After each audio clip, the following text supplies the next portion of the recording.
What is up, everyone? Welcome back. Today we have a quick tutorial on how to change the battery of your remote for your car.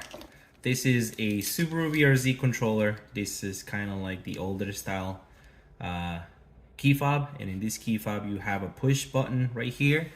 As you can see, what you're gonna do is you're going to push it, and then you can pull. And then now you have a little key. Right now, this little key will be able to will allow you to open your car if you need it to get anything, or to open the hood if your battery died or anything like that. And for you to change the battery, you'll just insert this in the little key slot, twist it, and now you have your key fob opened up, and you have that battery right there. You gotta follow the same battery number. You gotta go to the pharmacy or whatever it is that you get the batteries and switch it.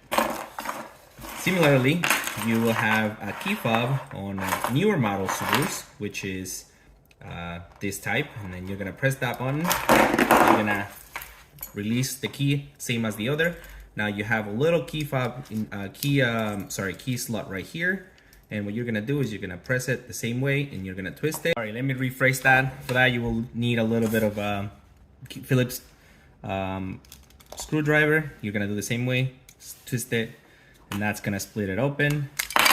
Once you split it open, you now have the same key fob, I guess the button assembly, and that's the one you're gonna change as well.